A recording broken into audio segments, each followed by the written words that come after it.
Inéditos e inconclusos. Un podcast para aprender de la vida en otras vidas. Con Juan Fernando Mejía Mosquera y Ernesto Priani Saizó.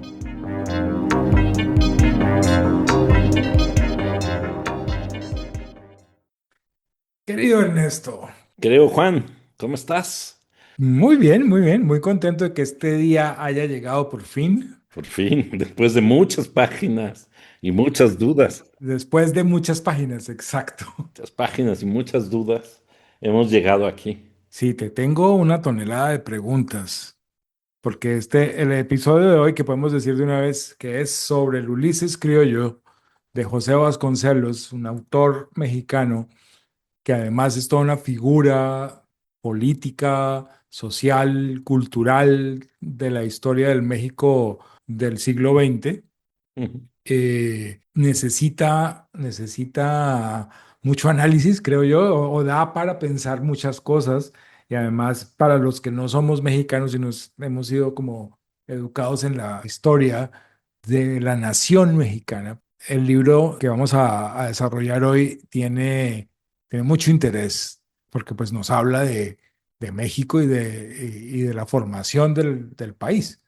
Entonces, yo estoy muy contento de tenerte para poder, para poder preguntar y para compartir mi asombro por esta obra que es tremenda. Sí, fíjate que yo agradezco mucho que podamos hablar de Vasconcelos en general y particularmente de sus primeros 30 años de vida, porque Vasconcelos en México es una figura muy polémica y además es una figura múltiple, porque por un lado hay montones de bibliotecas y salones, instituciones que se llaman Vasconcelos por él.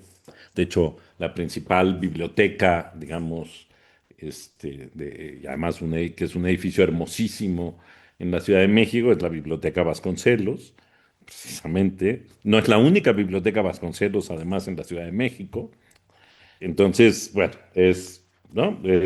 Esto nos da un poco una idea de su alcance institucional, o sea, la tremenda figura. Pero su figura ha ido perdiendo lustre los últimos años, no solo porque lo que vamos a platicar aquí, sino también porque al final de su vida es simpatizante del nazismo y entonces toma posiciones muy en fin, muy en disonancia, no solo con la posición general de México en la guerra, sino, en fin, ¿no? Muy disonante y ha sido muy criticado y es una figura en revisión y en discusión, digamos, porque no acaba siendo muy, digamos, es de estos héroes que se desmoronan muy, todo el tiempo, ¿no?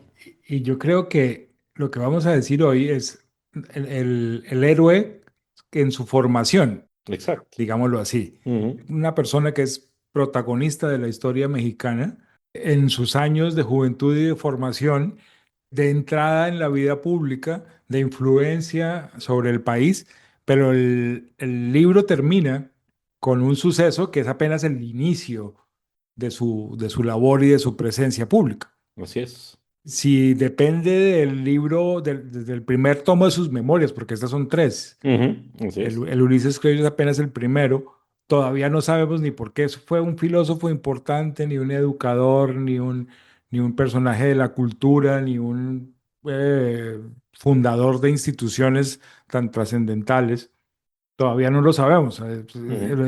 Vamos a ver el elemento biográfico, la formación de un carácter, de una personalidad en los momentos importantes de su juventud que corren paralelos a momentos de cambio muy importante en la vida política de México.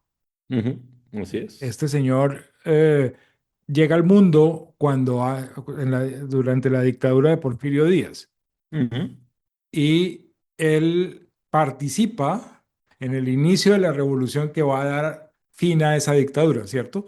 Exacto. Y en la gestación de los movimientos sociales que van a dar paso a lo que se llama la Revolución Mexicana.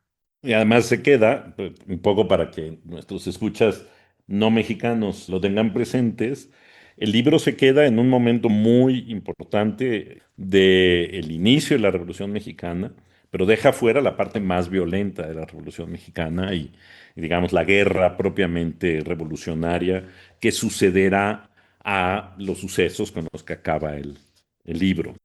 Es muy interesante porque al mismo tiempo lo que vamos a enfrentar aquí, creo que por primera vez, no es propiamente la primera vez, porque ya hemos hablado de otros textos autobiográficos, como el de Vita Sackville West, pero este texto autobiográfico sí estaba destinado a ser publicado. Sí, Es decir, Vasconcelos lo piensa, lo escribe con la intención de publicarlo y además fue un éxito de ventas en su época, un absoluto éxito de ventas. sí, tengo entendido que hubo varias reimpresiones desde que se lanzó y desde que se lanzó no ha dejado de reimprimirse, siempre ha estado Así es, disponible en ediciones actualizadas. así es. Sobre todo el Ulises Croyo, porque La Tempestad y el Proconsulado, que son los otros Eh, dos tomos, Tiene uno que se llama La Tormenta del La treinta y Tormenta, seis, exacto. El Desastre del 38, El Proconsulado del 39 Ujú. Y ya, ¿no? y La Fama. La fama, ese no, no. Pero esas son otras, no, es que son otras obras distintas. Sí. O sea, son cuatro tomos de memorias Son cuatro tomos de que memorias. acaban con el consulado, pero realmente las últimas tres se han reeditado solo de manera reciente. Ya, El que ha circulado todo el tiempo es el Ulises Criollo, porque, en fin, hay dos cosas que decir. En México, los 30 es un momento importante desde el punto de vista político, claro, porque el país empieza a entrar ya como en una especie de calma institucional y comienza a haber, digamos, una mayor estabilidad política y muchos ex revolucionarios publican sus memorias.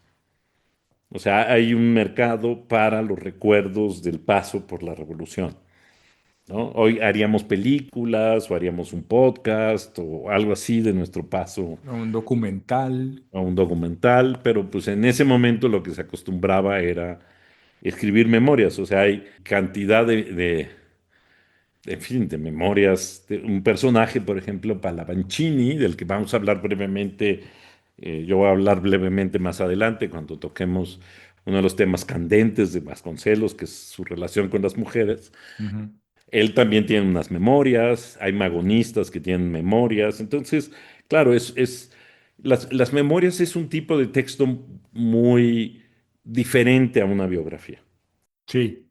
porque la biografía toma de alguna manera como la vida en su totalidad e intenta hacer un enfoque que a veces es histórico, a veces busca darle como sentido a la vida, intenta balancear los pros y los contras, y digamos, el biógrafo tiene un peso muy específico, como lo vimos, por ejemplo, en el caso de Lytton Strachey y Nightingale. Sí. Strachey trata de usar la figura de Nightingale para decirnos cosas o decirle a sus contemporáneos cosas acerca, digamos, del cambio de régimen entre victorianos y nuevos no victorianos. Pero las memorias son distintas, porque las memorias lo que buscan es interesante, es claro, generar un recuerdo permanente de una vida, pero guiada por la propia persona que la vivió. Ujú. Y por el acto del relato. Ujú, Fíjate, me pareció muy interesante, sobre todo en el inicio del texto, él como que reflexiona sobre la posibilidad de recordar. ujú, Es decir, lo que va a escribir es una ficción que se está produciendo en el acto de contar, ujú. o si se puede realmente rescatar la memoria. Entonces él hace como una especie de ejercicios de meditación para llegar a sensaciones básicas, Exacto. a imágenes muy individuales, muy singulares, muy concretas. Y me parece que lo logra. Los primeros capítulos son muy valiosos en ese sentido, lo que se refiere a su infancia. Sí, porque para mí es muy bonito de esa parte como, por ejemplo, como esto que dices se envuelve en la descripción de los pasajes. Por ejemplo, cuando viaja a Campeche, ya veremos con más detalle cuando lo hace, pero cuando viaja a Campeche recuerda cómo va el tren hacia Veracruz y los lugares que pasa con el tren, ¿no? Sí, Que bueno, si uno es sincero, la escribe alrededor, cuando tiene alrededor de 50 años, probablemente no se acordara cómo lo vivió de infante, sí, pero lo logra construir de una manera muy creíble, ¿no? Además, muy, sí, de cierta manera, gozosa, muy porque natural, diría muy uno. natural, porque quien no ha tomado ese tren ni ha pasado por esos acantilados, pues bueno, es una oportunidad. Pero la otra cosa que es interesante es que la memoria te permite también, o le permite a uno, establecer como qué es lo que queremos que se sepa de nuestra vida, cómo nos queremos construir como personajes ante los demás, Sí, ante todos los demás. hay una voluntad de construirse como personaje, Exacto. muy manifiesta. Sí, sí. Y él la Sí, tiene clarísima, ¿no? Él mucho. sabe que está labrando su propia imagen. Y por eso mismo nos va a hacer, no sé, cuestionar por qué dice ciertas cosas. Porque así como nos impresiona y uno digamos que aprovecha saber un montón sobre el México de fin del siglo XIX, comienzos del siglo XX, hay cosas del comportamiento personal que uno dice, ¿para qué me estás contando esto? Es decir, hay ciertos niveles de intimidad demasiado Sí, radicales para mi gusto. Eh, sí, y para la época y para muchas y- cosas, ¿no? Seguro. Pero bueno, ahí ya tendremos que ir a los detalles según vayamos pasando el... Ahora, hay otra cosa. Me pareció, pues no sé si esto parezca muy filosófico, y es que él hace el esfuerzo de contar los hechos y su valoración de ellos según lo que pensaba en esa época. Él se ayuda él no tenía diarios, pero tenía como cuadernos de apuntes y documentos, algunas notas que conservó de su vida anterior. Entonces las copia o trata de reconstruir su pensamiento. Entonces a veces lo hace demasiado rápido y vamos a ver que de una infancia y una adolescencia dominadas por el catolicismo de la madre, de pronto, ¡pum!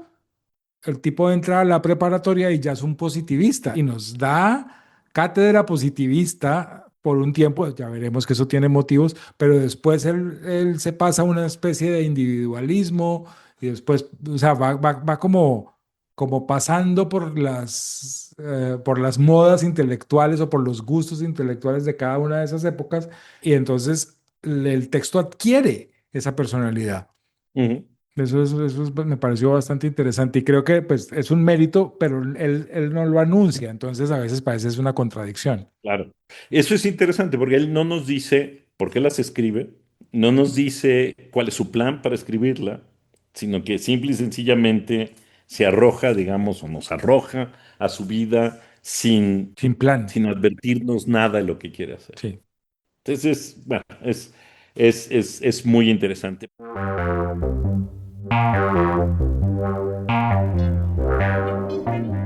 Inéditos e inconclusos.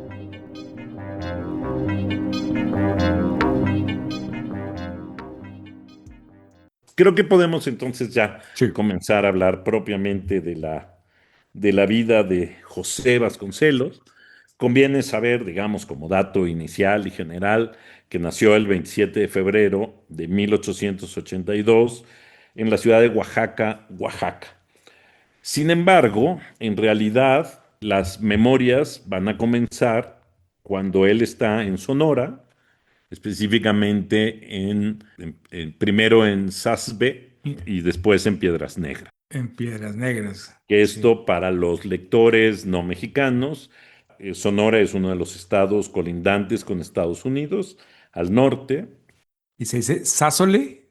Sásole, ¿no? ¿Cómo es? Sí, con acento en la primera. Sásabe, ¿no? Sásabe, Sásabe. Ah, Sásabe, Sásabe.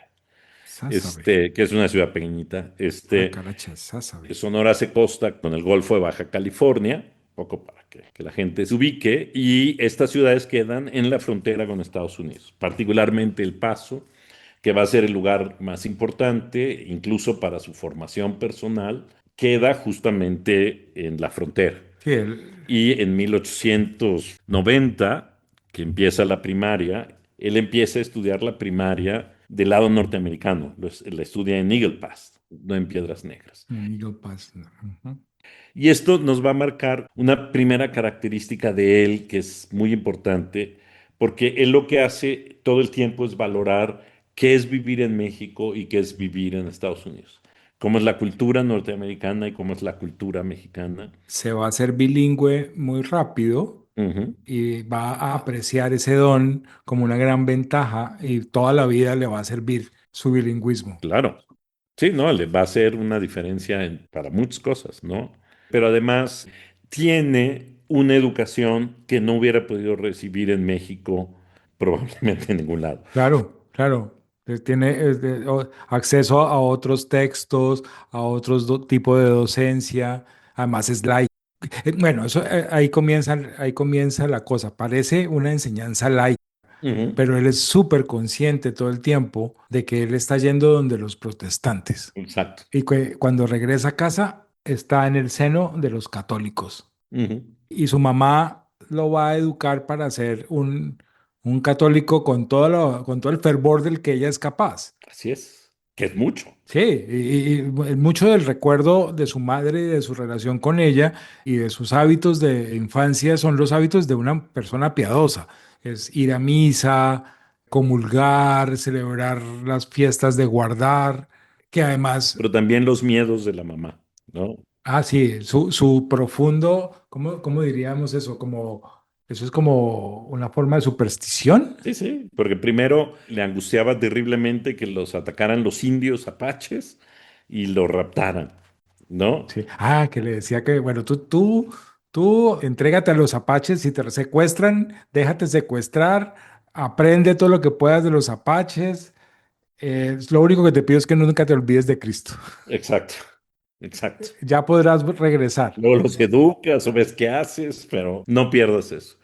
Y luego, claro, que lo hagan protestante, ¿no? Es la otra cosa que le angustia Sí, profundamente, que se vaya a otra religión que ni entiende, ni sabe, ni nada. sí, sí, y él anota como los rasgos culturales que van distinguiendo las dos ciudades, porque las dos ciudades como que comienzan al tiempo Ujú, eh, como muy sincronizadas Piedras Negras e Eagle Pass, pero él va notando cómo el lado anglosajón protestante se va haciendo cada vez más próspero y el lado católico, y se lo echa, ujú, y le echa la culpa a que son hispanos, ujú, católicos y mexicanos, exacto.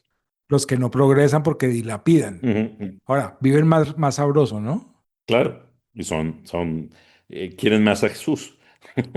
Sí, También. sí, sí, Y ahí está su familia, y se ve claramente, porque esto sí será una constante a lo largo de su vida, que su familia es muy importante. sí. Por supuesto, la más importante de la familia es la madre. El papá es la razón por la que están en El Paso y la razón por la que luego empezarán a viajar por México, porque el padre quiere salir pero quiere un mejor trabajo y acabarán en Campeche. Ahora llegaremos a ver qué pasa en Campeche. Es muy interesante que todo lo que tiene que ver con el padre y el empleo Ujú, le va dando como una conciencia de la burocracia y de la relación entre burocracia y política ujú, y el funcionamiento del Estado como un conjunto ujú, y los puestos oficiales y las oficinas estatales y cómo se llega y cómo se manejan las influencias. Porque a mí me pareció una cosa interesante, se trata de una familia que teniendo en el árbol genealógico, digamos que algunos vacíos, dijera yo, o sea, no son hijos directos de uniones, sino que en algún lado hay un hijo natural. ujú, El padre es bastardo y la madre tiene en algún lado también un vacío en su árbol genealógico, por decirlo de ujú. alguna manera. No es gente de abolengo, aunque está No. conectada con una cierta burguesía burocrática.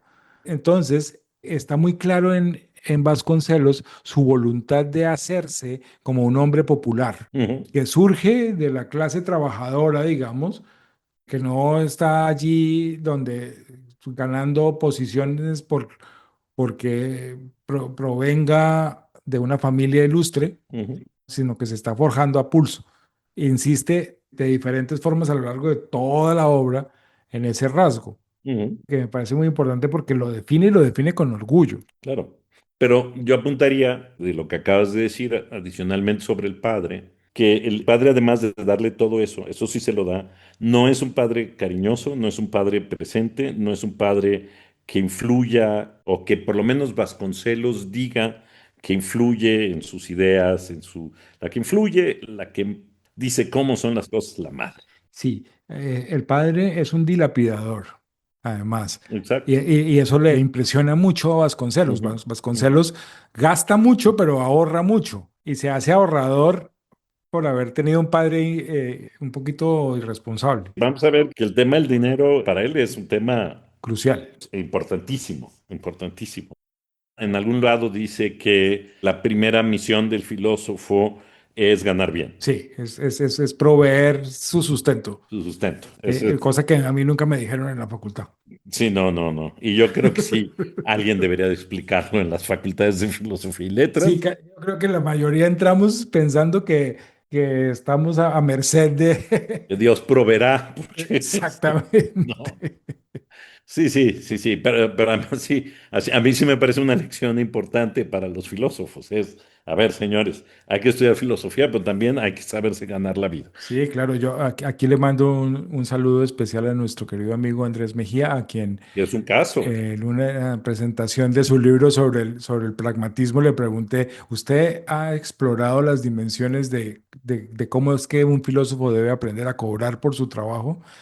Y sí, yo creo que ojalá lo diga más seguido. Exacto, es un buen ejemplo. Sería vasconcelista Sí, en total. ese No, sentido, absolutamente, sí, ¿no? Pero bueno, entonces seguimos allá, pero lo que es importante también de su formación, de este bilingüismo, es que tiene contacto con otra cultura, que tiene otra dimensión y que le hace reflexionar acerca de la naturaleza de lo mexicano, con la que claramente se siente muy incómodo.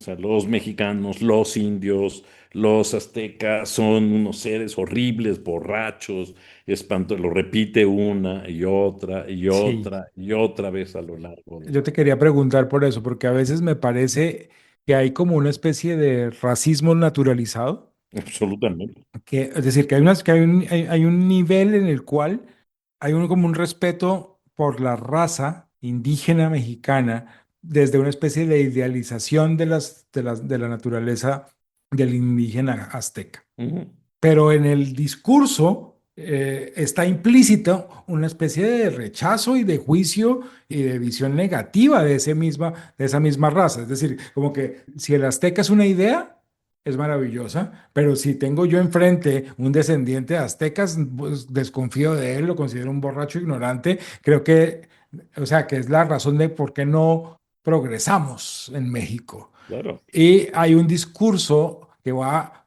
parejo a ese, que es como una especie de celebración del elemento criollo. Ujú. O sea, el hecho que se llame el Ulises criollo ya es una pista. Sí, O sea, ¿por qué criollo? Y entonces uno puede pensar quizás primero en una figura como muy general, pero en la lectura uno se empieza a dar cuenta que ese es un rasgo racial, sí, ¿no? Y que entonces ser criollo es no ser indio, para empezar. sí. Que no ser criollo es no ser mestizo. Y tener como la conexión con la civilización. Exacto, Y la civilización es hispánica, exacto. Siempre. hispana, latina y Ujú. católica, pero con una especie de ambigüedad con eso. Sí, porque Porque los gringos también son civilizados, pero son unos civilizados medio bárbaros. exacto. Y a veces los desprecia. Sí, claro, porque les interesa solo el dinero, porque tienen una visión, Gente que no sabe vivir. exacto, no saben vivir, tienen una visión muy reducida del mundo, en fin. Pero sí se nota a lo largo de todo el libro cómo hay o sea, no solo reconoce o asume como naturales diferencias raciales que implican diferencias culturales profundas. Y separaciones y jerarquías, como la superioridad del criollo sobre el indígena. Exacto. Y claro, de vez en cuando menciona, este abogado era un indio puro, y además muy inteligente, pero como una excepción, como así un extra, como, sí. como algo que no es común. Pero todo lo demás es, y estos borrachines y estos que nada más, ¿no? O sea, la plebe que ni, no cuenta, que no importa, etcétera.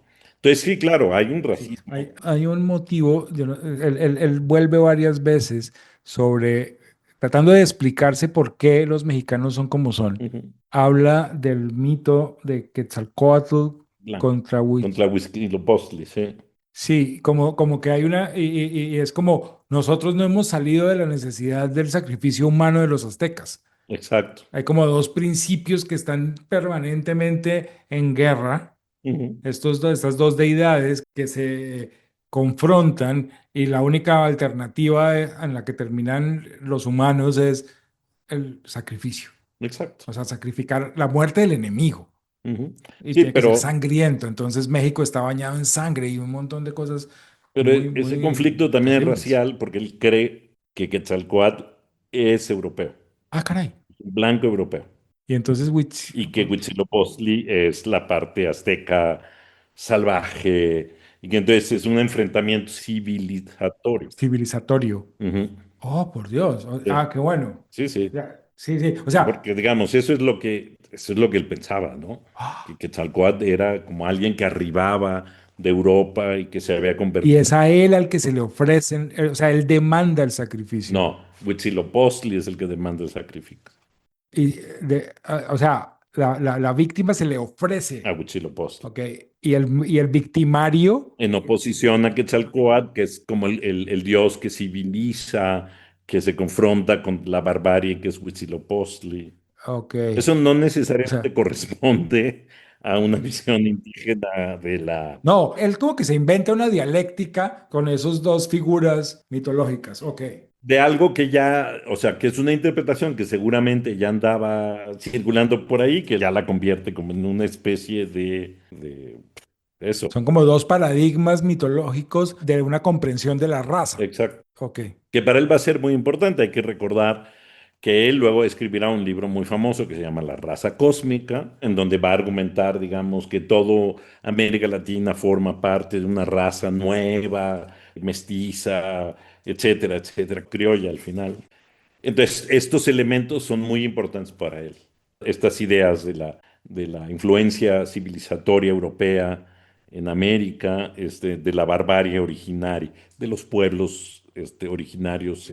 Y eso nos pone como en el conflicto dominante de esos días, que es el conflicto de un gobierno que está como muy comprometido, me pareció, con el positivismo, como con unas reglas sobre la manifestación religiosa. Está vedada la manifestación pública de las creencias religiosas y la celebración de ritos y fiestas. Eso me pareció muy notable. Entonces, el esfuerzo de la madre de Vasconcelos es una forma de resistencia, de conservar, o sea, ella quiere conservar sus tradiciones, ella quiere seguir con su misa, con sus oraciones, con su celebración de las fiestas, pero todo eso es privado. Sí, porque lo que sobrevive en esta época, es decir, el porfiriato es el gobierno de Porfirio Díaz, que duró varias décadas. Primero nace o surge del movimiento juarista, que el movimiento juarista es un movimiento de reforma que quita fuero a las iglesias, que le quita las tierras a las iglesias, y que a la larga se va a convertir en eso, en la prohibición del culto público, de las fiestas públicas. Pero lo que creo que él relata muy bien es cómo es diferente en cada uno de los lugares del país. Sí, Como en Piedras Negras es algo normal que haya ritos públicos, que la gente sea religiosa, pero cuando viene a la ciudad se da cuenta que es como hipócrita, a la Ciudad de México, perdón, sí. que es como hipócrita porque se tolera a los religiosos, pero no se les permite hacer ciertas manifestaciones públicas. Y luego como en Campeche, ¿es en Campeche o en Toluca? Es que ya no me acuerdo si es en Toluca, donde son abiertamente contrarios al clero y sí los liberales persiguen al clero y no los dejan hacer nada. Ajá, sí, sí. Y luego en Campeche, Sí, en Campeche son como tranquilos. Campeche es. son campechanos. Son tranquilos, un poco. Hay una narración de los pocos momentos en que el padre es protagonista, que los lleva a visitar la Catedral de Durango Ujú, y está muy feliz porque logran, además de ver una obra arquitectónica preciosa, oír música dentro de la catedral. exacto. Y Ujú, eso me pareció notable porque como que la influencia del padre es estética. sí. Como, o sea, como además de ser un buena vida, que le gustaban los buenos vinos y la buena cena y la comida, el lujo, la atención a la arquitectura y la atención a la música Ujú, como formas de arte. El tipo no parece ser tan, o sea, no parece en absoluto tan devoto como la mamá, ujú, pero parece un esteta. exacto. Pero justo ocurre en una Semana Santa en la Exacto, en Catedral de Durango. Durango. Otra cosa, el libro recorre México con una relación con el paisaje. Sí, porque ahorita lo recorrimos rápidamente para nuestros escuchas que no son mexicanos. Bueno, ya dijimos dónde está Piedras Negras, Durango, digamos, se encuentra también al norte del país, pero luego va a bajar a la Ciudad de México y luego estudia, pues es difícil saber hasta qué año, pero prácticamente toda la primaria en Eguil Paz. Luego viene a la Ciudad de México porque el papá ha pedido su cambio a Campeche, Sí, pero en lo que le dan el cambio, la familia, es decir, él, sus tres hermanas y su hermano vienen a la Ciudad de México con su mamá a vivir a casa de su tía, sí, lo cual es muy impactante para él porque, claro, la ciudad es otra cosa muy otra cosa. distinta a Piedras Negras, a Durango, pero aquí permanecen muy poco tiempo y tienen que trasladarse a Toluca. Toluca es una ciudad que se encuentra a más o menos una hora de la Ciudad de México y, en fin, es famosa por sus chorizos y otras cosas. Pero es una ciudad sin mucha gracia y creo que Vasconcelos es muy justo al describirla como una ciudad que no tiene gracia, que no Sí. tiene el estado, porque está en el Estado de México, así se llama, es la capital del Estado de México, Toluca, Ujú. es muy famosa por los pastizales grandes, por las grandes ganaderías que hay ahí, pero la ciudad es todavía hoy es una ciudad, este, en fin, no quiero exagerar, es horrible. No, no tiene joyas así de arquitectura y urbanismo. No, no, no, no. Pero luego hace un viaje por mar que le impresiona mucho. Claro, porque para llegar a Campeche, Campeche queda en el Golfo de México, en la península de Yucatán. Entonces, para poder llegar a Campeche, tiene que viajar a Veracruz, donde hay tren, y es la primera vez que viaja en un tren que no va por zonas áridas, planas, sino que tiene que ir por una zona montañosa Bajando y subiendo por la increíble. montaña. Sí, Sí. o sea, todavía hoy ese tren, no sé si ya se pueda tomar como de pasajeros, pero yo lo tomé todavía de pasajeros justo cuando conocí a Adriana, mi esposa, Ujú. en primeros años de la carrera, hice el mismo recorrido que hizo Vasconcelos y es igual de trepidante Entonces, la bajada. wow. Entonces bajas y pero eso que en un día logras el... Sí, lo hicimos en 12 horas, porque además es un tren rarísimo. O sea, no era un tren rápido, no era un tren, ¿no? Y ahí se paraba en todos lados. Y, en fin. No sé si en la época de Vasconcelos, donde todo el tiempo presume que iban en pullmans y en coches muy Sí, en carros con cama. exacto, así, no sé si hubiera sido más rápido, pero era lento. Y entonces de Veracruz a Campeche tiene que tomar un barco. Sí, claro, eso es tremenda bahía. Eso es enorme. Eso es el Golfo de México. Es el Golfo, es literalmente la mitad del Golfo, hay que atravesarlo por mar. Y ese es otro mundo. Y es otro mundo, o sea, Esa parte me parece adorable porque claro. pues están de frente al mar, entra al instituto, hace como los primeros años del bachillerato, Ujú, con exacto. una visión, o sea que ellos como que encarnan una ideología en ese instituto, ¿cierto? Sí, porque primero está en el instituto se llamaban institutos científicos, fueron las instituciones que creó el Porfiriato con criterios positivistas, entonces eran fundamentalmente como formación técnica más que humanística, ¿no? Y entonces primero está en el de Toluca, que es horrible, que dice que es espantoso, que él sabía más que todos los demás y que qué cosa, ¿no? Que aquello era horrible. Y cuando llega, Claro que el tipo tiene su ego, ¿no? Siempre desde chiquito. sí, claro, chiquito, chiquito, chiquito, Sí, ¿no? desde chiquito arrogante. Arrogante, él era el mejor estudiante, los profesores estadounidenses lo adoraban, Sí. sacaba 10 en todo, eso, Los era premios del curso y no sé qué. exacto, todo eso, ¿no? Y entonces llega al Instituto Campechano y es otra cosa, porque es, y además es cierto, ha tenido siempre fama de ser una gran institución Educativo. escolar, o sea, dentro de los institutos que se crearon, por alguna razón el de Campeche alcanzó una fama importante, Excelencia. ¿no? De excelencia. Y él mismo lo muestra. Al principio no puede entrar porque no está en el nivel, pero luego finalmente logra entrar porque pasa todos los exámenes. Y entonces, claro, lo que es, a mí esa parte, lo que me gusta mucho es cómo él aprende el contraste entre las tierras del norte y la cultura del norte, que es Osca, que son muy directos, que son muy religiosos, con la cultura de la costa y de esa zona, que son hasta el día de hoy como muy Tranquilos. pacíficos, muy tranquilos, muy bien avenidos con el mundo.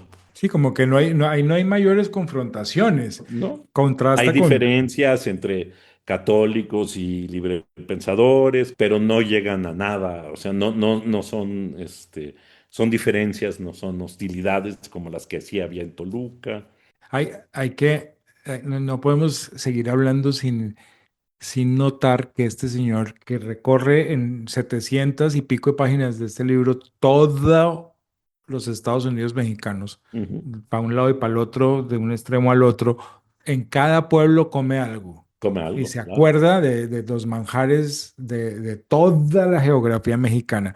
Entonces, para decirlo, también en Campeche hace como un elogio de sus delicias y de la comida de mar y de cómo se mezclan con otras cosas de la gastronomía y eso se vuelve como un leitmotiv del libro. Claro. Su gozo de la mesa que comienza a despertarse y como a aclararse al mismo tiempo que ya en este momento comienza la preadolescencia Ujú, y entonces tiene su primera amiga o primera ilusión romántica contemplativa, que es una chica a la que le tiene que dar como unas clases de conversación en inglés, ujú. de una chica, de una familia Bien notable, acomodada. Sí, sí. acomodada, entonces a la que él La visita. hija del director, me parece, ¿no? Sí, la hija del director del instituto. Del instituto. Y que empieza a tener su primera idea, eso, del amor romántico, de los noviazgos.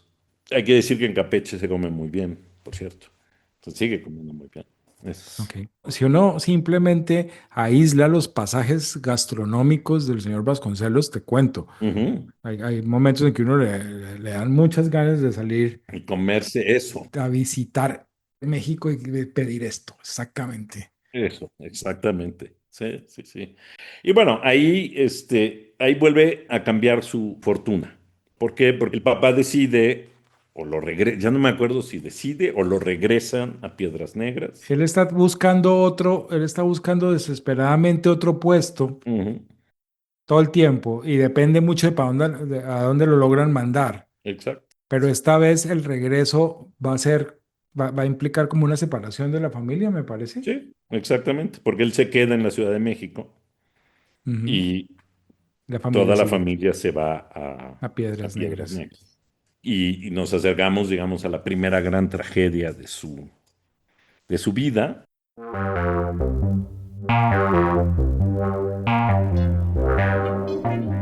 Inéditos e inconclusos.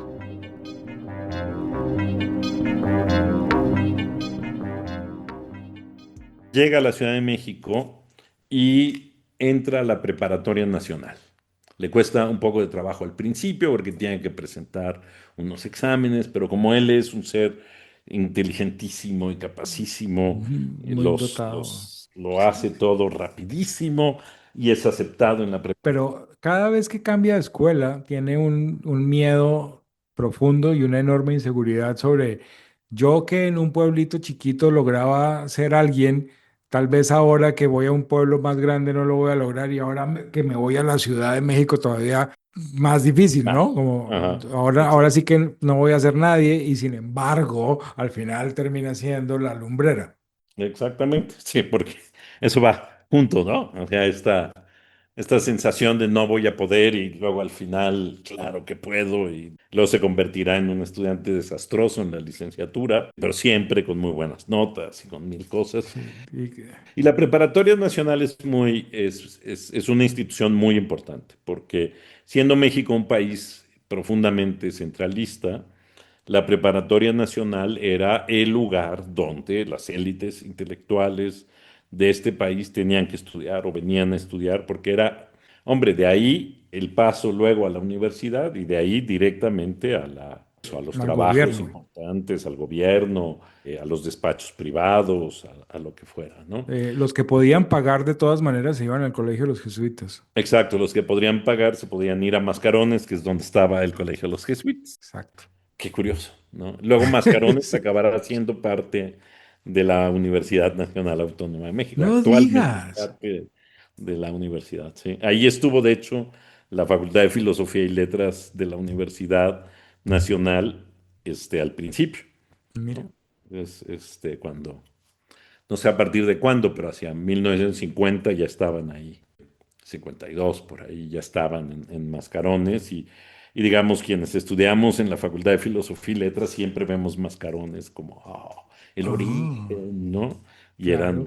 Claro, era pero una el origen de la facultad, no necesariamente el origen jesuítico de jesuita, lo... claro, esa parte la omitimos para que no Sí, contamine la parte romántica, ¿no? claro. De estudiar Porque era un edificio colonial. no sé si es colonial, pero es un edificio muy, muy bonito. Ah, debe haber sido lindo. Muy, muy, muy, muy bonito. No sé de cuándo es. O sea, es muy probable que Ok. sea quizás de finales de la colonia. Le podríamos pedir a nuestro productor que nos averiguara de cuándo es el edificio Mascarones, pero bueno, él estudia en la Preparatoria Nacional y a mí me gustó mucho, eso sí me gustó mucho, su visión como estudiante de sus grandes maestros. Sí, sí, ¿No? De Antonio Caso, que es como el maestro, así por excelencia, como un ídolo intelectual. como un ídolo intelectual. Y luego, bueno, otros personajes que son muy importantes y que debaten y que forman parte, digamos, de una enseñanza que le abre los ojos a una nueva, algo completamente nuevo. A mí me impresiona porque la educación de esa época en Colombia está dominada por la idea de la regeneración, que es la hegemonía conservadora en sus inicios. Entonces, están en las antípodas. O sea, la educación que le están dando a Vasconcelos es la antípoda de lo que un estudiante pudo haber recibido en la misma época, estudiando, qué sé yo, además no había las instituciones, o sea, hubiera sido el equivalente de Mascarones Ujú, porque las instituciones religiosas eran las encargadas de dispensar el servicio de educación en Colombia. ujú, Entonces es como la antípoda de lo que hubiera podido tener un personaje de la misma edad en Colombia, se lo estaban dando en México. Una educación basada en lo científico, basada en lo científico, basada en una visión positivista de la educación. hostil a la filosofía, a la metafísica y a la teología. Exactamente. ¿No? Entonces este, sí, exacto, lo comenzaron a finales del 18 era lo que yo pensaba. Mascarones lo comenzaron al final del 18 y lo terminaron, a principios, pues, en algún momento del siglo XIX. Ah, Gracias, Nacho. sí, está, ¿cómo se llama? Este lugar legendario, Qué bien. para los de filosofía. Pero bueno, volvamos a la preparatoria, pero ahí también, digamos, van a ocurrir dos cosas. Va a ser un estudiante pobre, Sí, viviendo en una pensión. viviendo en una pensión, Sí. o sea, primero con unas tías, Que lo pero se harta de encargan, las sí. tías, y entonces dice, no, vamos a, Sí, terrible, como que, y se va. se va al barrio universitario, donde está lleno de pensiones para estudiantes pobres que han venido a estudiar a la ciudad. Y entonces, claro, su relación con la ciudad y con todo el entorno es siempre de alguien con poco dinero, que tiene que cuidar mucho el dinero para que pueda cubrir o sea, vivía, a mí se me impresionó, Tiene 30 pesos mensuales. vivía con 30 pesos, con 30 pesos. Y en la pensión, en lo que es comer y dormir, se le van 18. Y entonces lo demás era para toros y prostitutas, literalmente, ¿no? Para toros y aventuras. Sin ninguna solución de continuidad y entramos en uno de los asuntos más complicados y es cómo ve, cómo se comporta Vasconcelos y cómo expresa lo que piensa de las mujeres. Ujú. Y eso es una cosa pues a mí me parece grave, me parece, o sea, hoy lo cancelarían, pero mira, inmediato, Debería estar canceladísimo, muy merecido. muy merecido. Muy merecido porque antes de grabar decíamos, es la encarnación del patriarcado naturalizado y no estamos siendo nosotros woke al decir esto, es que uno se estrella con el patriarca Vasconcelos y su actitud frente a las mujeres. Es una cosa detestable. O sea, en ese momento, ahora que está de muchacho pobre y demás, hace muy explícito, por ejemplo, que hay como dos tipos de mujeres. Sí. Las que pueden ser tu novia con miras al matrimonio y las que son Y las que son para la fiesta. para Y, la fiesta y se sí. acabó. Y dentro de la fiesta hay como estratos, que depende, o sea, con quién estás depende de tu poder adquisitivo. Exacto, O sea, toda relación, digámoslo, lúdica o feliz o alegre con una mujer está necesariamente mediada por el dinero. exacto. No, no hay ni posibilidades de tener una amiga, no hay posibilidades de conversar con la gente. No, ese tipo sabe que se acerca a un cuerpo y tendrá que pagar. Y lo que es interesante es que en ese momento, o sea, en esta situación está aprendiendo está en la preparatoria, está estudiando, es un muchacho pobre, que además ha descubierto eso, la posibilidad de aliviar sus necesidades, con todo este tipo de muchachas por las que tiene que pagar. Sí, además el lenguaje que usa para esto, como la angustia, la necesidad, el apetito, luego viene como una recaída de la culpa, pero él en el fondo está celebrando, creo yo, sus deseos de voluptuosidad como una especie de afirmación de sus potencias vitales. O Ujú. sea, es un macho redomado que se exhibe Absolutamente, que se afirma o sea, yo creo que esa es la razón por la cual no omite todos estos pasajes que son muchos, muchos. son constantes, es Uno como, diría innecesarios, ¿para qué me cuentas esto? Pero sí, él cree que es fundamental que lo eh, sepas, y ¿no? yo creo que él se está afirmando como un macho delante de sus lectores.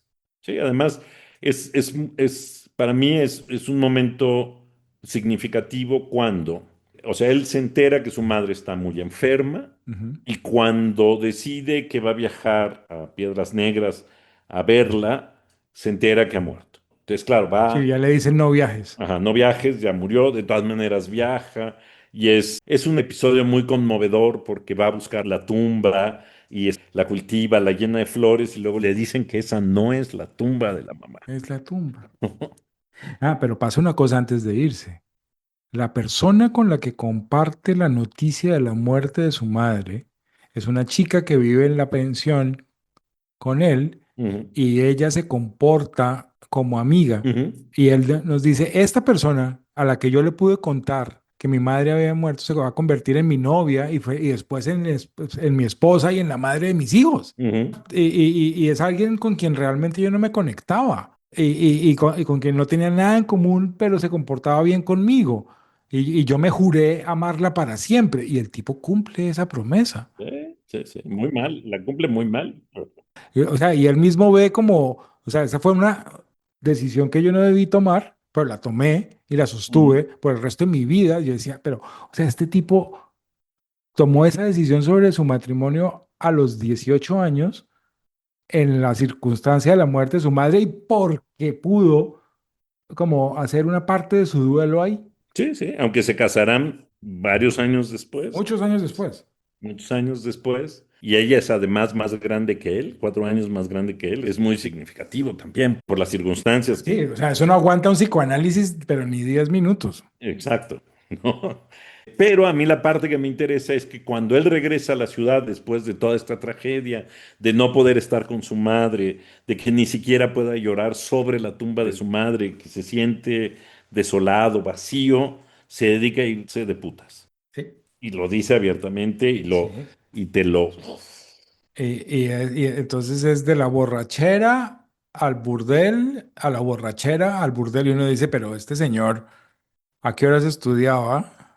Porque además de pues les da por la bohemia, ¿no? Y entonces Ujú, en la bohemia aparecen un montón de lecturas aparentemente y de autores y los amigos poetas y efectivamente, o sea, parece que es entre el burdel y el alcohol también aparece una cierta forma de la cultura. ujú, Y, exacto.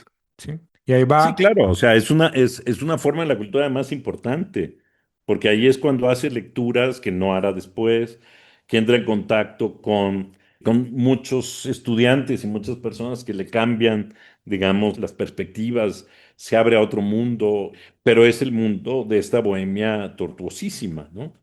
sí, que es decir, uno dice, en un momento dado le dicen, por favor, cuídese porque es que usted, claro, porque además después de eso se va a preparar para entrar a la universidad Exactamente, y de tanto andar con, no va a dedicarse a la bohemia con los abogados solamente, sino que va a andar mucho con los médicos. con los médicos, sí, porque Y convive son esos mismos amigos médicos los que le dicen, usted sigue por acá y y se va a morir, se va a ¿no? morir. Va a acabar muy mal porque, claro, rentan los cuartos un grupo de personas que está compuestas por abogados, por médicos, y entonces, claro, este grupo tan peculiar es el que va armando todo y arman unos escándalos y unas...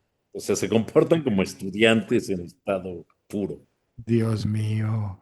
Tienen un cuento de que, bueno, entran en, arman fiestas con músicos alquilados. Exacto, Beben una cosa que es como alcohol con algún tipo de anilina. exacto.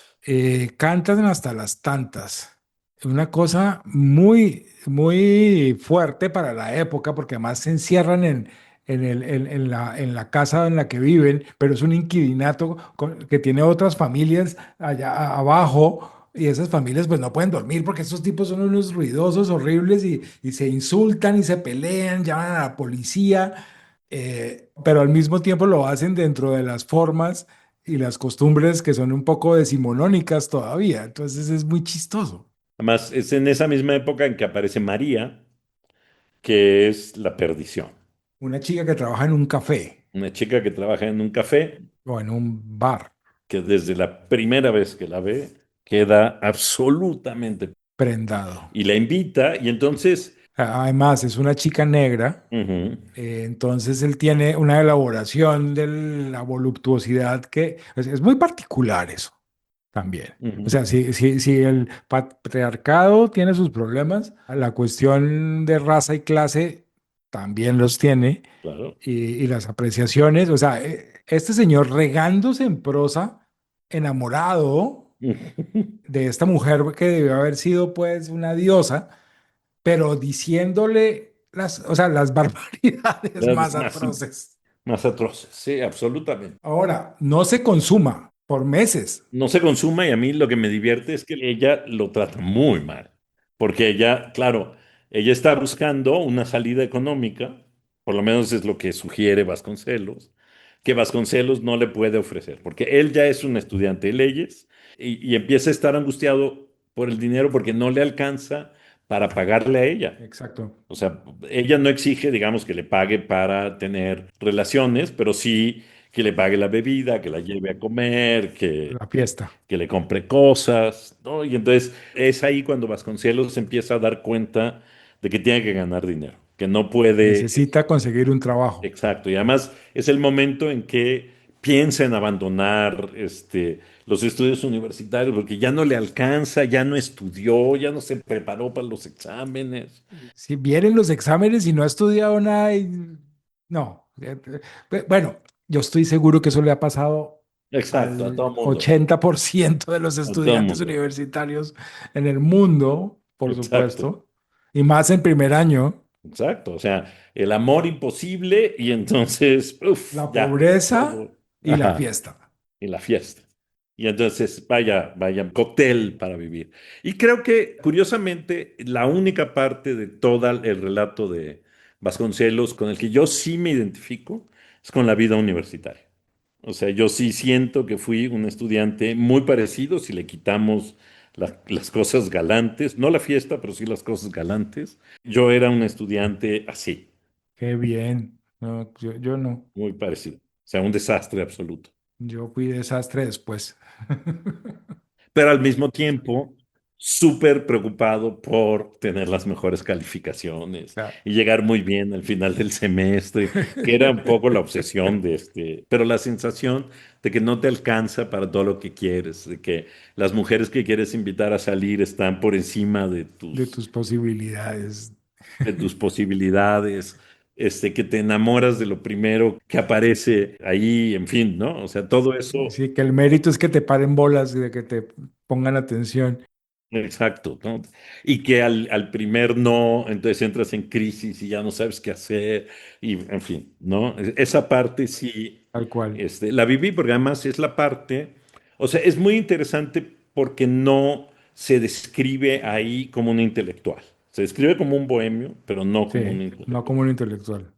No, porque yo creo que todavía no ha descubierto, yo creo que ha tenido como destellos de sus gustos y de sus preguntas. Ujú. Ya en derecho, él tiene algunas preguntas, pero todavía no ha dicho quiero ser filósofo. Así es. Eso lo va a decir ahora. Sí, lo va a decir, pero no lo va a cumplir.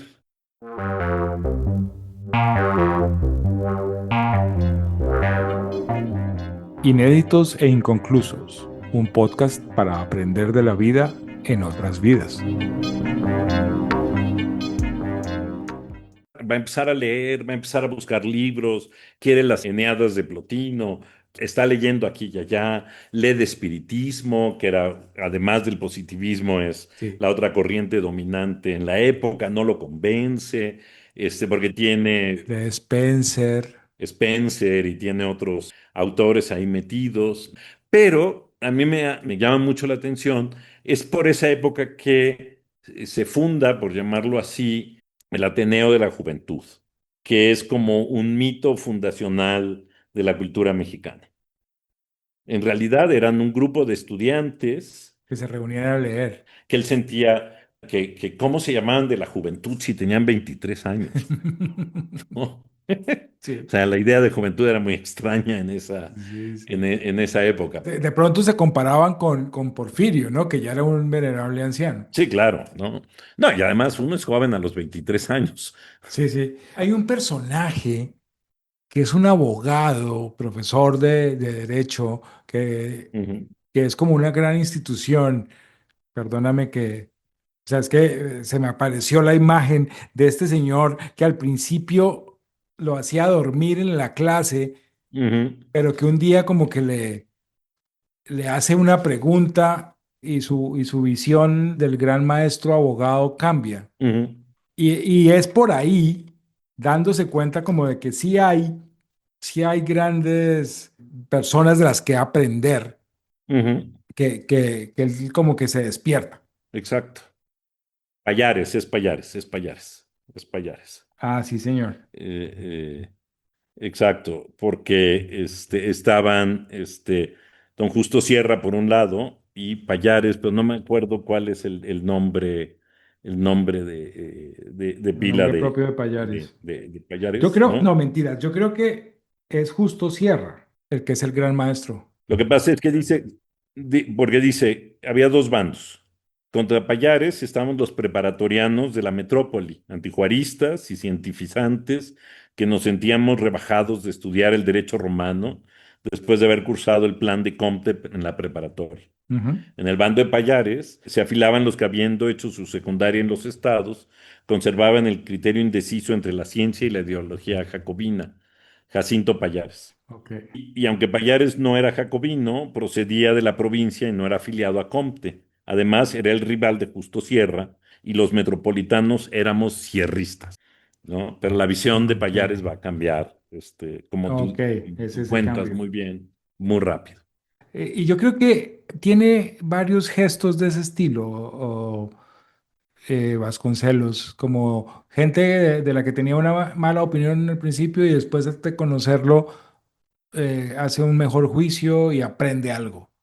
Y ese tipo de encuentros le van a ocurrir más de una vez. Y ahora, en ese momento en que consigue un trabajito Exacto, por recomendación, va a trabajar como en una notaría, como de escribano en una notaría. exacto. En una notaría. Es una recomendación que consigue justo en Piedras Negras con un amigo del papá que lo recomienda aquí con un notario y consigue el trabajo y entonces él está todavía con este amor infatuado con María que iba, venía, que desaparecía por meses y luego volvía a aparecer y luego volvía a desaparecer. Y entonces el día que se va a ir por primera vez al trabajo, aparece María. Y entonces tiene que tomar como la decisión de su vida. Si sí llega al trabajo el primer día o si se entrega a la bohemia y a la... Sí. Y entonces gana ir al trabajo. Y gana ir al trabajo, o sea, sí, bien por él, o sea, y tomó la decisión correcta y comenzó a saber lo que era cumplir, y cumplir sobre todo porque significaba dinero. Ujú.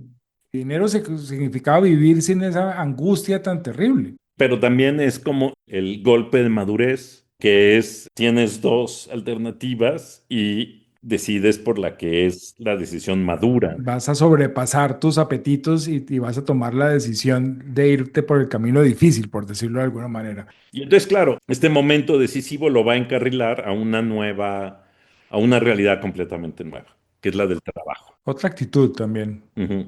Que combina al principio un poco con la fiesta, pero que poco a poco se va convirtiendo en trabajo, porque quiere ganar más, porque Quiere comprar libros. quiere comprar libros. Hay una escena muy buena porque en un momento dado le quedan 2 pesos Ujú, en el bolsillo y toma la decisión de comprar una edición de Dante en los libreros de viejo y eso también es como, en vez de irme de fiesta, me gasté los últimos 2 pesos que me quedaban en un Dante y descubrí Dante.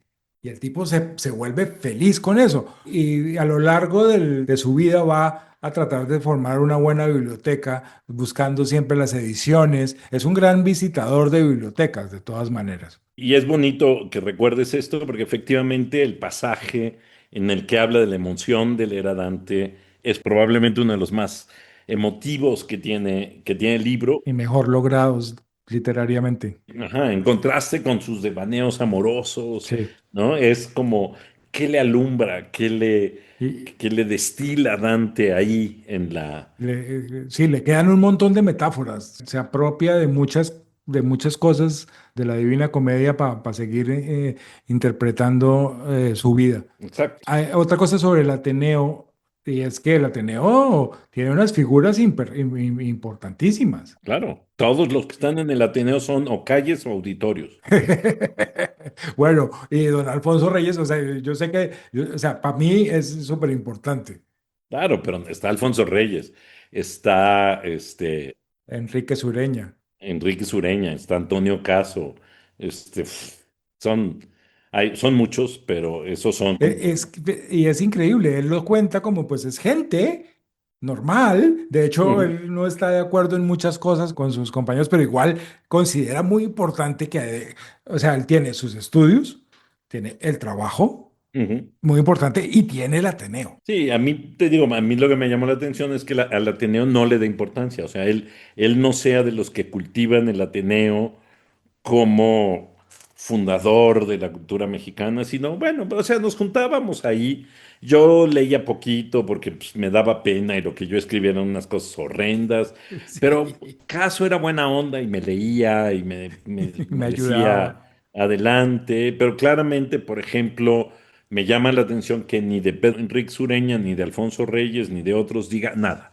Solo dice que les gusta, que cómo es posible que critiquen a Balzac cuando les gusta Proust, Exacto, porque ellos son unos formalistas y entonces él exacto, se echa exacto. una... Hay unos pasajes de especulación teórica de Ujú, Vasconcelos. Se le abona, ya comienzan las especulaciones ujú. teóricas de Ok. su propio sistema estético, de intuiciones y racionalismos y voluntad que yo, la verdad, hubo un momento en el que dije, no lo voy a entender porque se le está yendo la olla un poco a este Ujú. señor. Pero la especulación teórica, ahí va como labrando una idea. Exacto. Y yo creo que, según leía en el prólogo, en el estudio preliminar del libro, Ujú, va a ser como el germen de un libro que le importó mucho años después, que era una estética. ujú. Exacto. Entonces, están esas especulaciones en las que se separa de sus amigos del Ateneo. Sí, ahí claramente, aunque luego más adelante será presidente del Ateneo, ya veremos en qué condiciones, realmente él no cultiva la idea de que el Ateneo haya sido, es como participé en eso con ellos Sí, y ya. y ya. Ahora, el caso es que aquí, una vez que empieza a hacerse independiente, acaba sus estudios, se recibe de abogado y entonces empieza, obviamente, a escalar laboralmente y es, Sí, lo contratan en una firma de abogados gringos. claro, porque sabía inglés. Sí, Y eso era o sea, era licenciado y además sabía inglés y entonces de eso va a vivir. Al principio se da cuenta que no le pagan bien, pero en fin, ¿no? sí, él va ascendiendo. Él va ascendiendo. Va ascendiendo paso a paso y tiene como una idea del sacrificio y de que no le va a decir que no al trabajo y va a echar para adelante. Y esa es la época de sus primeros intereses políticos, Exacto. porque digamos que socialmente también se va a mezclar con otra gente, con otras ideas y con otros intereses y le va a comenzar a llamar pues el espíritu revolucionario, diría yo. Él tiene una versión, Por lo menos, más que el espíritu revolucionario, empieza a sentir que ya es muy decadente el porfiriato, ok, que como que ya no promete nada. sí es como una decepción, Es como una o sea, decepción. pero y corrupto, como que no vale la pena. Y digamos, hay varios pasajes en donde él coincide con Porfirio Díaz, coincide creo que un par de veces, pero las veces que coincide lo muestra como un personaje avejentado, muy distante, Rodeado que incluso se acuerda de su familia y lo saluda, pero a él le parece como, guaca, sí, es sí, como repugnante. guácala, o sea, como cómo estoy aquí, pero no es, o sea, porque a mí sí me parece importante, no es un revolucionario. Ok, bueno, no, es que hay unos momentos como de pasión por lo popular, pero al mismo tiempo como con una especie de distancia, como yo ya soy un licenciado, ¿no? Soy un licenciado que trabaja en el despacho de un gringo, Sí. gano más o menos bien, no me gusta el régimen, pero tampoco es que me quiera ir a matar federales en la... No voy a coger las armas, no me voy a salir a la calle con el pueblo. Y de hecho, ¿cómo es que termina yéndose a los Estados Unidos? Lo que ocurre es que él empieza a tener contacto con el movimiento antirreeleccionista, que es el de Madero. Y como escribe, entonces lo hacen director del periódico antirreeleccionista, De un periódico. que es donde habla de la... Hay una copletista que le parece guapísima, Sí, increíble, señor, y entonces le dedica una página entera. como del flamenco y Exacto, ¿no? sí. Le dedica una página entera así de ferviente admiración. Y justo Es que es muy chistoso este hombre, porque los pasajes de una cosa van seguidas, una de otra. entrelazados con el comentario político. Exacto. O sea, no es una narración de cómo llegué yo a ser héroe de la revolución, sino que a veces es cómo yo llegué a ser importante en la revolución a pesar, De- ¿no? de Se tener. me iban los ojos por cada beldad que me Exacto, cruzaba en México, sí. exacto, ¿no? Entonces el tipo se va una temporada porque entra en problemas con esto, con el periódico. Exacto, porque reprimen el periódico y entonces él tiene que salirse para que no lo detengan. y es la primera vez que va a Nueva York, se va a Nueva York, Sí, sí, y y está en trabaja una, ya, no me acuerdo de qué, en Nueva York. hace de traductor en una firma de abogados también. También, exacto. Parece que es un tipo muy eficiente y se clava, vive por allá en un cuartucho terrible, come mal, pero trabaja, trabaja, trabaja porque además la Trabaja, vida en Nueva trabaja. York es carísima. Y al mismo tiempo contesta en las noches la correspondencia revolucionaria del movimiento, ¿no? Lo que tiene que ser traducido, enviado, hecho allí en Estados Unidos. Y después, digamos, y este es importante porque es cuando ve al hermano que ha mandado estudiar. Porque es que tiene, pero tiene una temporada en Nueva York y después se va a Washington, Sí, o eso es otra cosa. sí, porque él regresa a México y luego se va Mm, a Washington. ok. Las dos cosas ocurren igual, es decir, regresa a México, sigue con su actividad política y entonces de nuevo Se mete en problemas. se meten en problemas porque son estas, hay estas, me parece, estas elecciones que están trucadas y que Ujú. entonces protestan, los vuelven a perseguir y entonces ya se va a Washington, pero a apoyar, digamos, al que es el embajador del maderismo en Washington. Como representante del club antireeleccionista ante el gobierno en Washington. En Washington, exactamente. Entonces, estas dos etapas lo empiezan, es decir, aunque a mí me queda muy claro por la forma como lo narra, que su participación en el maderismo en realidad comienza de manera accidental, sin una convicción muy, muy potente, Son puras relaciones personales, más que una convicción ideológica. puras relaciones personales.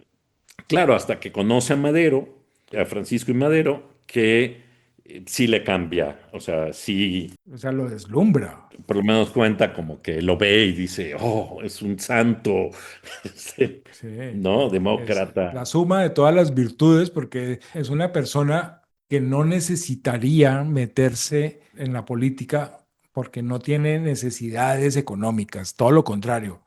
Es un hombre sumamente rico que tiene muy buenas ideas y que cree que la política es un servicio, que ser un presidente o un dirigente político es casi un apostolado que se hace por el honor, que lo que hay que hacer es como restaurar la virtud cívica en México. Y o sea, Vasconcelos se traga el mensaje de Madero con una admiración infinita. Los pasajes sobre Madero son idealización radical. Absolutamente. Pero esa forma de idealización radical que viene también desde la idea, o sea, él nos está contando lo grande que era Madero a sabiendas de su fracaso. Claro, Entonces, todo lo que habría podido pasar, entonces, todo lo que maravilloso que hubiera sido que se cumplieran los proyectos de Madero si tan solo no lo hubieran matado.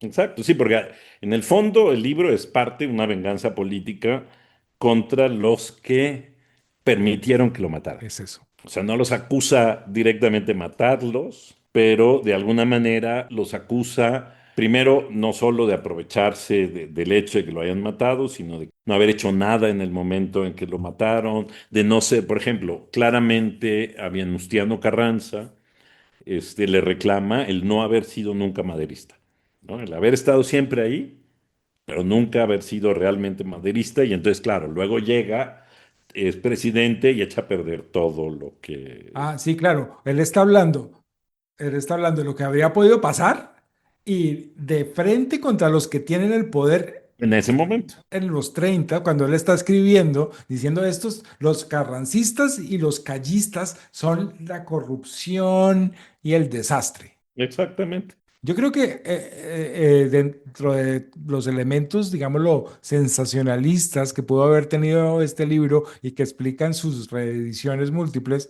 está Ujú. ese ataque, ¿no? Exacto. Sí, porque, digamos, claro, les está cobrando, pues les está cobrando todo a los callistas, ¿no? Entre otras, haberlo vencido en las elecciones presidenciales, pero sí, los un ataque furibundo. Hay un pasaje que es muy, muy especial porque en un momento comienzan como a triunfar o Sí, claro, los maderistas comienzan, o sea, los maderistas triunfan. y entonces le escriben y le dicen, devuélvete. Ujú.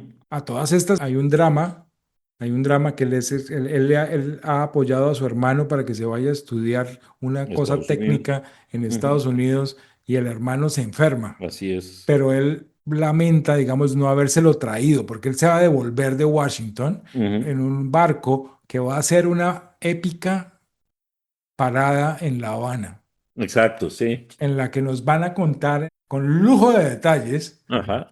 cómo él y otro amigo mexicano se asocian en el póker Ujú. y se ganan un montón de dólares estafando a los chicos de la primera clase, que eran unos gringos medio ingenuos.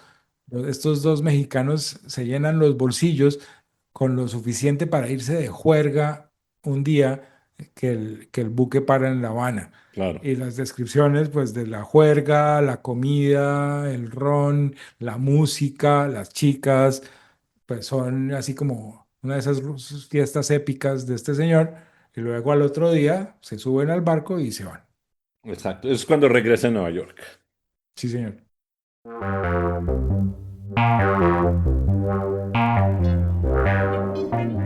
Inéditos e inconclusos.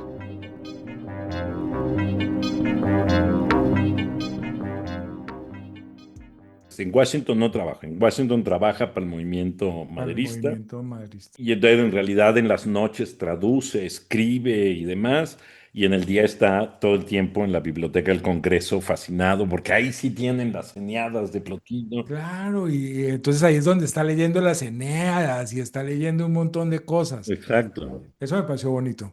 Luego, digamos, de su estancia en Washington, regresa porque el maderismo ha ganado, don Porfirio Díaz se va del país, de la Barrera es presidente, y va a haber unas nuevas elecciones a las que se va a presentar Madero, y Vasconcelos forma parte del grupo que está apoyando y describe, digamos, las tensiones del momento, la situación complicada del país, la forma en que, digamos, el viejo régimen todavía sobrevive y que este gobierno de transición es muy débil y todavía mantiene muy fuertes lazos con el gobierno anterior, pero el caso es que finalmente Madero es electo. Y entonces aquí viene la que para mí es sin duda como, o sea, es obviamente el clímax de la obra, porque combina, y aquí es cuando uno se da cuenta que todo esto ha sido siempre intencional, no sabemos con qué intención, pero siempre intencional, de combinar la vida amorosa con Ah, claro. los grandes incidentes políticos o que se suceden en su vida. Para poder entender esa parte, hay que entender que Vasconcelos lleva un tiempo ejerciendo de abogado con los gringos que lo conectan con una cantidad de negocios súper lucrativos y también le va que abre su propio bufete Exacto. y comienza a ganar dinero y a recorrer todo México y a cimentar sus relaciones con una élite de inversionistas, empresarios, terratenientes. Son muy llamativas todas las descripciones y todos los recorridos que hace por todo el país en ese tiempo, Ujú. en el que de todas maneras amasa un capital. Y además él se siente, todo el tiempo dice, bueno, junté suficiente para dejar a mi familia bien y yo poder ir a Washington, Ujú. a estar allá y Y, además mantener a mi hermano y además, déjame abrir un paréntesis porque creo que sí es muy significativo saber sí. que dentro de todo este relato hemos omitido algo, un dato que es importante, y es que dos de las hermanas de Vasconcelos se hacen Se monjas, hacen monjas, sí, se señor. hacen monjas, Una se va para España con las y dominicas. la otra no se hace monja, pero se hace muy devota. Sí, o sea, sí, son tres hermanas, dos monjas y una solterona rezandera. Exactamente. Un poco para ver cómo él sí es una anomalía. Sí, sí, bueno, y se casa, ¿no? Ajá. Se casa, tiene un Se hijo, casa con Serafina Miranda sí, que es esta chica con la que no se entiende, pero pues tienen una casa, y tiene un hijo. tienen un hijo. Digamos que el tipo Vasconcelos se reconcilia con la idea de que tiene un hijo y adora a su hijo, Ujú. pero cuando regresa, o sea, justo regresar de Nueva York, unos cuantos meses después ya viene el otro hijo, la otra Exacto. hija, de hecho. Y este tipo se tira un par de páginas en contra de la maternidad. Exacto, diciendo, ¿cómo se le ocurre en este O sea, momento? además le echa toda la culpa, o sea, como si fuera asunto de que la señora produjo un bebé. No, señor, usted lo produjo, pero es un inconsciente. Sí, sí, es una cosa espantosa. Esas son las peores páginas. Dice, en esos días escribió un elogio de la prostitución y del amor sin fruto y no sé qué. Exacto. Y, y, y es chistoso porque cuando nace la hija, igual ama a su hija, Ahora. Ujú. la adora, vela por su seguridad y porque haya patrimonio para sostenerla y tienen una casa por fin y todas esas cosas son verdad, pero la cabeza de este hombre, cuando se refiere a los compromisos que salen del afecto, Ujú. es totalmente desequilibrada para Sí, mi gusto. absolutamente, absolutamente. Y entonces va a pasar una cosa que es una sorpresa, digamos. O sea, estamos en el fragor de la acción política. Y él tiene su despacho donde atiende a empresas muy importantes, le va muy bien, y de pronto a ese despacho llega a alguien que él llamará Adriana, que en realidad es Elena Arismendi, Ella es una enfermera que había trabajado en la Cruz Roja con los heridos de la guerra, del lado rebelde. del lado rebelde, exactamente, y que había tenido como una especie de notoriedad Ujú. pública, pero apenas se supo que estaba curando rebeldes, entonces el mundo se le vino encima. Exacto. Y de alguna manera va a donde Vasconcelos para que le ayuden con el manejo de crisis. Es como una especie de asistente de relaciones públicas, Vasconcelos para esta mujer, pero el tipo que queda prendado. Queda prendado. Pero hay que imaginarnos la escena, ¿no? Es decir, Vasconcelos queda prendado de esta mujer, vamos a decir, revolucionaria o maderista o, Y ¿no? sobre todo, pues activista y desinteresada, toda una apóstol de los heridos y de, sí, Queda prendado de ella, se enamora de ella y además es divorciada y viuda. sí, y estéril además, y lo dice Ajá. explícitamente, y que qué alegría la esterilidad de mi amante. Ujú. Y entonces es como la amante ideal, ¿no? En ese Sí, momento. Entonces, mientras el país está en un equilibrio el tipo dice, yo me voy a trabajar al despacho por la mañana, las tardes las paso con Adriana y la noche con mi mujer y mis en mi hijos. casa con la familia, ujú, Ahí ya tiene ordenada su existencia, Dios mío, con 2 horas dedicadas solo a él, encerrado en su despacho. donde no deja entrar a nadie salvo los niños, porque el ruido de los niños no distrae. Sí, No dice sé en eso, qué los mundo niños no vivía él, pero distraen. que el ruido de los niños no distrae.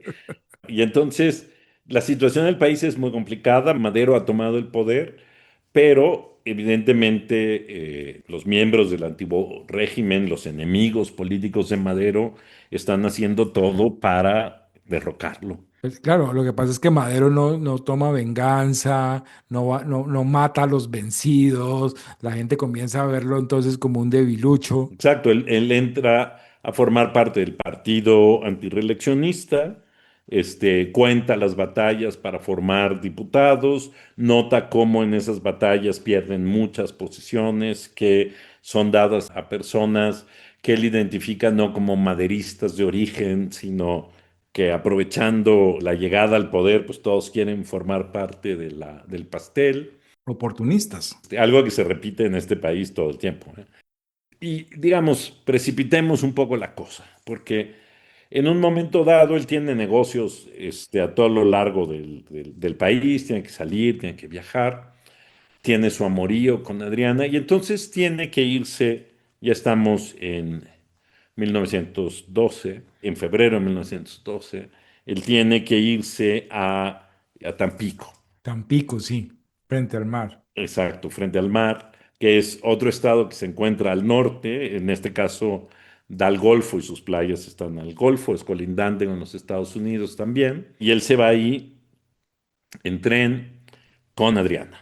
Y es un viaje de novios apasionado, en los que yo nada más me los imaginaba revolcándose en las olas, y en las sábanas, en una cabaña junto al mar. Ella le dice que es una luna de miel y Es- se quedan hasta que salen las estrellas, cogidos de la mano sobre la arena y un montón. O sea, a mí me pareció como para Agustín Lara, como exacto. para Acuérdate de Acapulco, María Bonita, una cosa así. Ándale, así, así.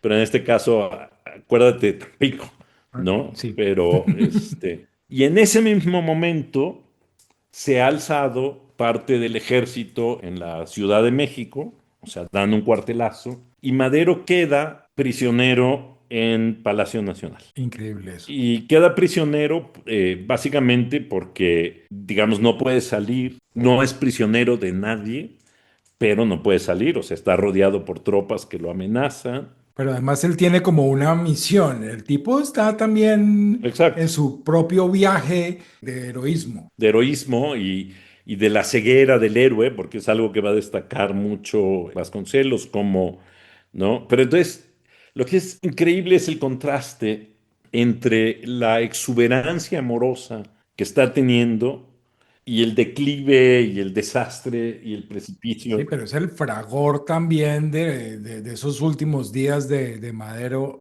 O sea, hay bombas, hay ráfagas de ametralladora, hay muertos en las calles. Y el tipo va a su despacho, mira las manifestaciones, mira los disturbios, el combate, hasta la hora de irse a retosar con su amante Y lo haga a su casa. y luego a su casa. Y entonces ahí cuenta cómo, por ejemplo, cuando regrese a Tamaulipas, va a visitar a la esposa de Madero al castillo de Chapultepec y luego de ahí lo trasladan hasta Palacio Nacional, habla con Madero, le advierte que Huerta, que es quien ha tomado digamos, la protección del presidente, es un traidor. Madero llama a Huerta y se burla de eso delante de Vasconcelos. Vasconcelos no lo puede creer, pero Sí, o sea, el tipo está en otro planeta. exacto, y a los pocos días, pues es, digamos, todo este periodo, son 12 días, que se conoce como la decena trágica, va a terminar primero con el asesinato de Gustavo Madero, que es el hermano del presidente. Al que le dice Gustavo todo el tiempo, ¿no? Y Dice Gustavo todo el tiempo, pero él Gustavo es como Madero, su verdadero nexo con con Madero, Madero. sí, es la persona con la, por lo menos claramente a Francisco y Madero lo ve y lo repite una y otra vez como un santo, como alguien, ¿no? Inalcanzable, Exacto, Gustavo era más terrenal, terrenal. más, exacto, ¿no? Más amigo de Mejía y Caro que de, Exacto.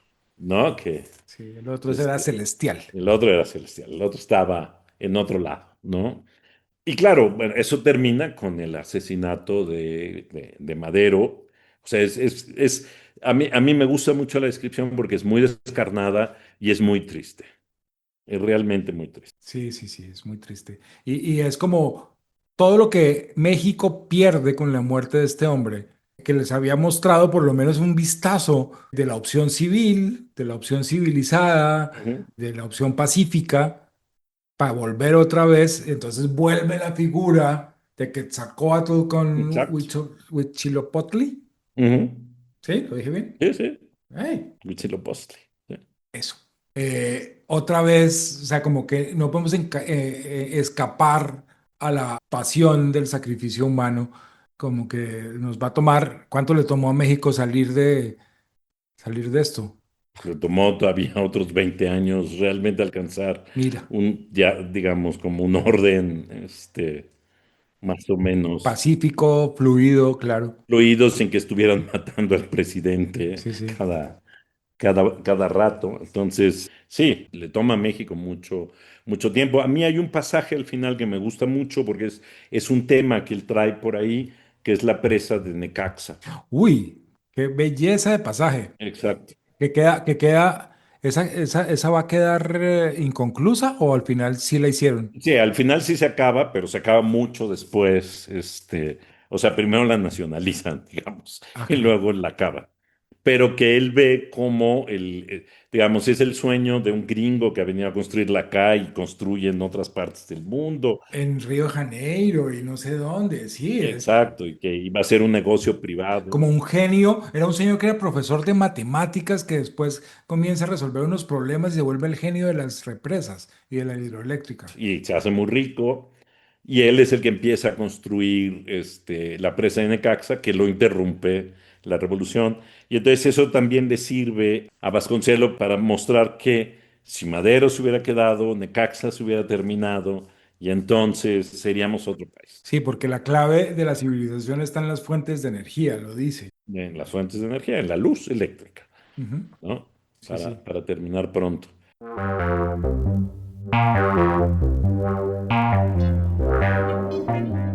Inéditos e inconclusos.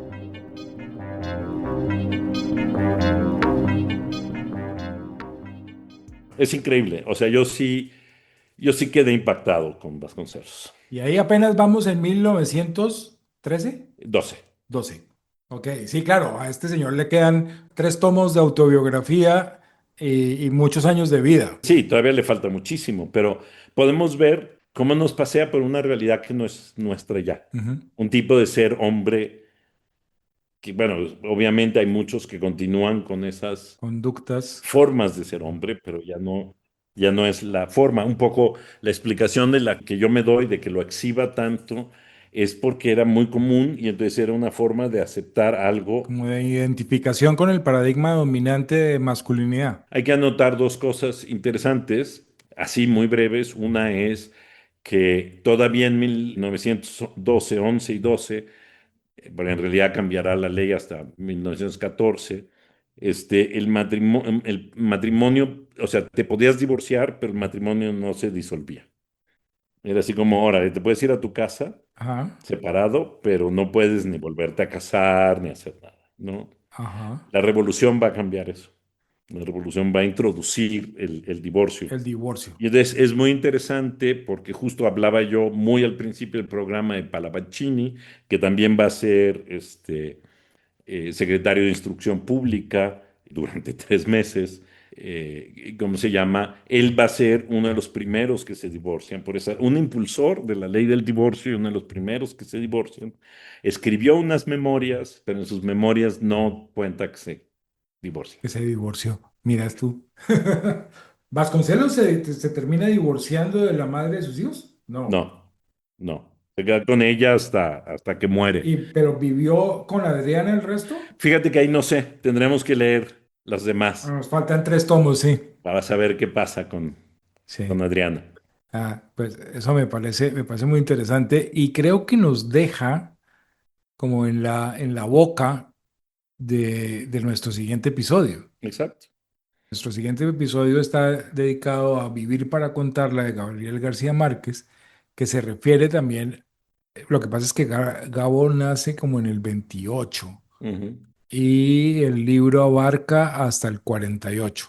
Son como sus primeros 20 años de vida y su como pues la formación espiritual que implica crecer junto a sus abuelos y luego hacer los primeros pasos de su carrera como periodista. En una época también convulsa y difícil de la historia colombiana, pues, que es otra versión con unos personajes muy similares, con unas dinámicas tanto políticas como de violencia, como de problemas de masculinidad. Pues sí, pero pues con tus amigos colombianos, un tris más al sur, sobre el mar Caribe, y con unas escenas muy impresionantes en Bogotá también. Pues muy bien, pues queremos también iniciar una breve sección final de saludos y agradecimientos. Y vamos a comenzar agradeciéndole a César Gómez, a la Contra, el habernos César Mario propuesto. Gómez, nuestro querido amigo, colega, cómplice, que sí, que él además es un oyente muy fiel y muy crítico. Así es. Y cuando nos oyó hablar de nuestra necesidad e inquietud de comunicarnos con nuestra audiencia, pues nos dijo, pues hagan una sección para comunicarse con la audiencia. Entonces, que este saludo a César sea también la ocasión de recordarle a nuestros oyentes que todos sus comentarios privados, públicos, mensaje directo, correo electrónico, son muy bienvenidos y que todas sus preguntas y observaciones son siempre analizadas y recibidas. Nosotros hemos tenido durante estos días muchas comunicaciones, casi todas quieren conservar como el anonimato, pero vienen como con inquietudes no estoy de acuerdo con el modo en que Juan plantea la idea del show, o podrían por favor ser un poquito más ordenados en la exposición de los temas y cosas así. Eh, Otras personas siguen comentando el enorme atractivo de la voz de don Ernesto Priani y otros hacen alabanza del excelente trabajo de nuestro productor Ignacio Bazán Estrada. Y he recibido también varios comentarios muy favorables sobre el gusto que ha tenido nuestra audiencia con nuestra nueva identidad visual, obra de nuestra querida amiga Ana María Noguera Díaz Granados. Muy bien, y yo aprovecho este momento para agradecerle y mandarle un saludo a Samuel Peix, que es un poeta poblano, que justamente en Twitter ha hecho notar su desacuerdo con tu idea del show. No, yo creo que tiene razón, sobre todo porque después oyéndome, creo que no he logrado expresar esa idea correctamente. Entonces, vamos a hacer el intento en un tiempo. Bueno, y con esto llegamos a nuestro fin. Esto fue Inéditos e Inconclusos. Muchas gracias, Juan. Muchas gracias, Ernesto. Un placer. Gracias, Ignacio.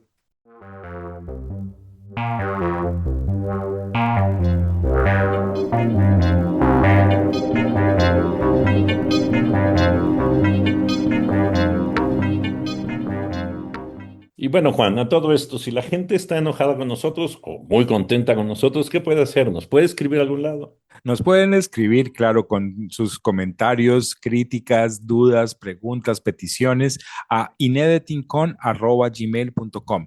Lo encuentran en la descripción del episodio.